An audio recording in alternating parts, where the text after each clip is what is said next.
All right, let's settle the age-old question. Does money make you happier? I say it depends. It depends on who you ask. Ask somebody without much money and they will say, hell yeah, it does. Ask somebody with money and feels guilty about it and they will say, no, money doesn't make you happy. Ask somebody with money who is comfortable with themselves and they will say, yeah, to a point. You see, it's a complex topic because perspective shapes reality. The person without much money will feel like those with money don't understand the difficulties of life when paying the bills is an everyday stressor. And the person with money will insist that their pains and problems are just as real, albeit different, than those without greater means. The question isn't whether having more money eliminates certain problems. It undoubtedly does. Money is a privilege, whether earned or inherited, and that means less stress. That's not debatable. But does having money mean you'll be happier? This is where it gets a little bit muddled. From a scientific lens, the data is mixed. Years ago, research suggested that money doesn't make you happier beyond earning $75,000 a year. A new study says that that number is now $200,000 per year. And certain people seem to get more of a boost from money.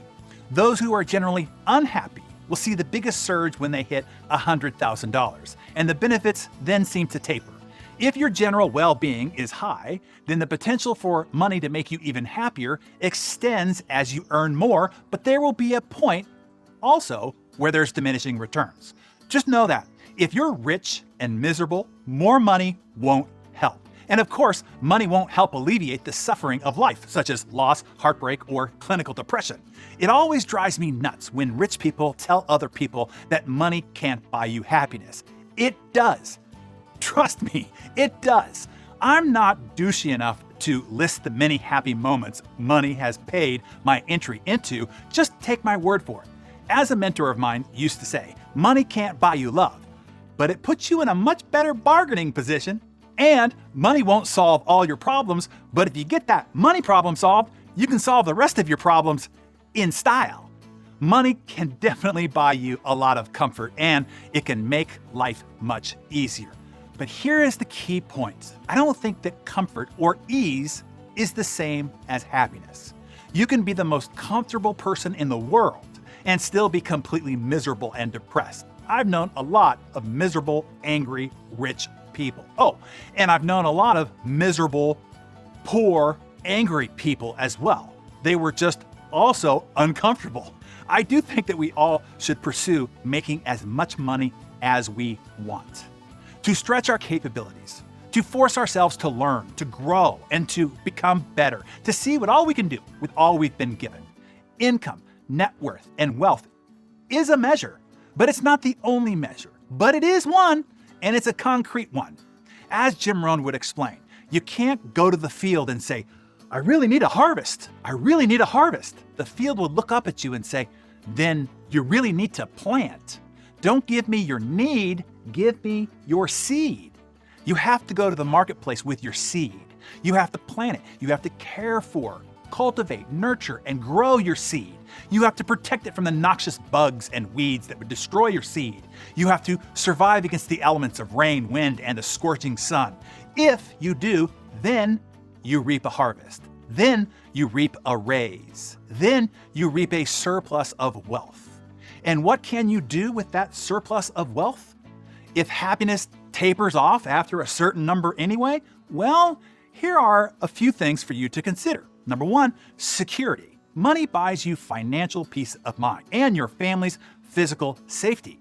Health. Money buys you many more options to take care of yourself and to take care of your family. Education. Make no mistake, money buys you access, thus prestige for you and for your kids. Growth. Money buys you personal growth. The programs, the workshops, and the coaching that leads to self-awareness, self-esteem, and self-enlightenment for you and for those that you care about. Travel. Money opens up the doors of the world to you, beyond backpacks, campsites, and hostels. Yes, money will buy you a shot at lots of peak experiences and memories. It also buys contribution. Money puts you in a position to be able to help other people, and in a meaningful and significant way. Here's a good quote for you. He who said money can't buy happiness hasn't given enough away. And my two favorites, time. Money can buy your time back. If you have money and you are not using it to buy time so that you can spend it in the way that you want, with who you want, you lose. And most important to me, choices. Money buys you choices to do what you want, to do it the way you want it done, and to do it with who you want and for who you want, without compromise or having to settle for less.